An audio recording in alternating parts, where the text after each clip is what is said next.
विषद केलेली आहे.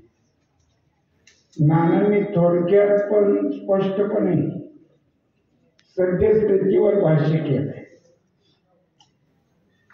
जास्त बोलणं पण सध्याला सगळ्यांना अवघड झालेलं आहे.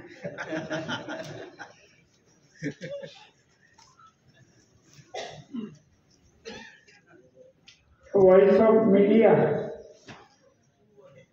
पहिल्यांदा मला हा व्हॉइस ऑफ इंडिया म्हणजे नवीन आघाडीचा व्हॉइस आहे की काय असं वाटलं. नंतर नीट वाचलं व्हॉइस ऑफ मीडिया. छान नाव दिलंय. Voice of media itself is a voice of people, common people. ते त्या दिवशी तुमचं सिद्ध होईल. खऱ्या अर्थानं अस्वस्थ असलेल्या समाज मनाला आश्वस्त करण्याचं काम तुमच्याकडनं होईल याची मला खात्री होती.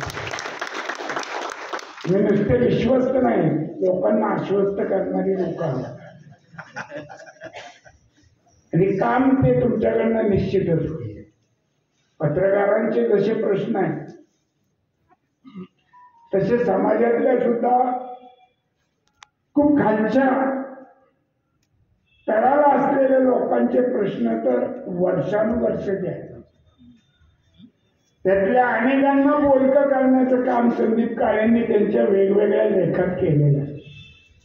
अगदी म्हणजे प्लॅटफॉर्मवर भेटलेला किंवा परिस्थितीमुळं नको त्या व्यवसायाला गेलेली भगिनी, अशा अनेकांना त्यांनी बोलतं करून त्यांच्या व्यथा खूप मनाला कुठेतरी ह्या सगळ्या गोष्टीचा विचार करायला लावेल अशा शब्दात त्यांनी व्यक्त केलेले. आणि त्यांच्या नेतृत्वाखाली ही संघटना जाणार आहे म्हटल्यानंतर निश्चितच याच्यातून लोकांना एक आधार मिळाल्याशिवाय राहणार नाही अशी खात्री या ठिकाणी व्यक्त करतो. जास्त काही बोलत नाही. पत्रकारिता ही मगाशी सांगितलं की अनेक पत्रकार हे नुसते पत्रकारितेवर अवलंबून आहे आणि अनेक पत्र ही व्यवसाय म्हणूनच त्याच्यावर अवलंबून आहे. याचा मेळ घालायचं काम आता या संघटनेला करावं लागतं.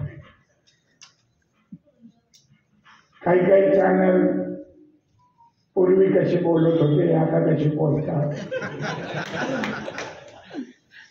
एक तर परवा मी आवडीनं बघणारे एक बंदच पडले चॅनल. पण हे जे मीडिया आहे, सोशल मीडिया, याची आता समाजाला गरज वाटू लागली की आता ही मोठी माणसं काय आपल्या उपयोगाची नाही, छोटी माणसंच आपल्या उपयोगाची आहे. हेच खरं आपल्याला न्याय देते. आणि शेवटी पत्रकार म्हणजे तर काय, शासन कुठल्याही पक्षाचा असो त्याच्यावर अंकुश ठेवण्याचं काम म्हणजे पत्रकारिता. मी पूर्वीपासून चालू झालेलं पत्रकारितेतलं या क्षेत्रातल्या धोरणांचं हे आतापर्यंत वागणं, बोलणं, लिहिणं या तत्वाला धरून होतं आणि ते पुढं चालू ठेवण्याचं काम व्हॉइस ऑफ मीडिया निश्चितपणे करेल अशी या ठिकाणी एक अपेक्षा नवी खात्री व्यक्त करतो. आणि तुमच्या या कार्यामध्ये भगवंत तुम्हाला उदंड यश देवो अशी भगवंतांनी प्रार्थना करून माझे दोन शब्द संबोधन. जय हिंद.